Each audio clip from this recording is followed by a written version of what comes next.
বাহাত্তরতম প্রতিষ্ঠা বার্ষিকীতে আমি আসতে পেরেছি। উদ্যোক্তাদের কাছে বিশেষ করে মাননীয় উপাচার্য প্রতি আমি কৃতজ্ঞ যে আমাকে এই সুযোগ দেয়া হয়েছে। এই প্রতিষ্ঠানের একটা গৌরবোজ্জ্বল ভূমিকা রয়েছে আমাদের জাতীয় জীবনের বিভিন্ন পর্যায়ে।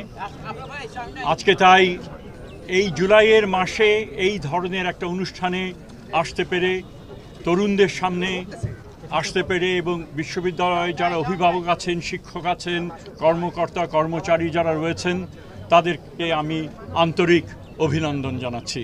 আশা করি অত্যন্ত আনন্দের সাথে আমরা দিনটা উদযাপন করতে পারব এবং সকলে মিলে এই যে বিশ্ববিদ্যালয়ের যে পরিবেশ, সেটা আনন্দের পরিবেশ, সেই পরিবেশকে আমরা সমুন্নত রাখতে পারব এবং এই বিশ্ববিদ্যালয়ের জন্য আগামী আরও অনেক অনেক বছর ধরে তার যে গুরুদায়িত্ব সেটা সকলে মিলে যেন পালন করতে পারে এবং ছাত্রছাত্রীরা এই বিশ্ববিদ্যালয় প্রতিষ্ঠার যে আদর্শ, সেই আদর্শকে লক্ষ্য রেখে তারা যেন ছাত্র থাকাকালীন এবং পরবর্তী জীবনে তারা যেন সেটাকে উন্নত রাখতে পারে, সেই আশা ব্যক্ত করে আমি আমার বক্তব্য শেষ করছি।